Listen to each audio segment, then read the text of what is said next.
رہے ہیں کی نیوز ایچ ڈی، میں ہوں حارث علی شاہ گیلانی۔ چلتے ہیں آج کی اہم خبروں کی طرف۔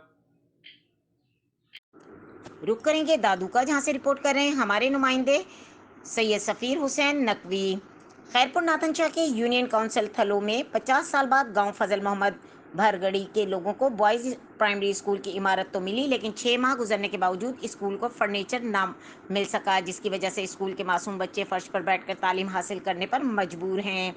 گاؤں والوں کا کہنا تھا کہ ہمارے گاؤں کے معصوم بچے 50 سالوں سے درختوں کے نیچے بیٹھ کر تعلیم حاصل کرتے چلے آ رہے ہیں، جس کے بعد گاؤں والوں کے کہنے پر PPMPA انجینئر عبدالعزیز جونیجو نے اسکول کے لیے عمارت بنوا کر دی، جبکہ عمارت میں سولر سسٹم، پینے کے پانی جیسی سہولیات تو موجود ہیں، مگر اسکول کو فرنیچر نہیں دیا گیا۔ گاؤں والوں کو مزید کا کہنا تھا کہ اسکول میں 250 سے زائد بچے اور 3 اساتذہ سمیت ایک نائب قاصد ہے، لیکن رات کے وقت چوکیداری کرنے کے لیے چوکیدار بھی نہیں ہے، جس وجہ سے رات کے وقت اسکول کا ہیڈ ماسٹر خود اسکول کی چوکیداری بھی کرتا ہے۔ گاؤں والوں نے وزیر اعلیٰ سندھ سید مراد علی شاہ، وزیر تعلیم سید سردار علی شاہ سے اسکول کے فرنیچر دینے کی، رات کے وقت چوکیدار مقرر کرنے اور اسکول کے آگے پل بنوا کر دینے کا مطالبہ کیا ہے۔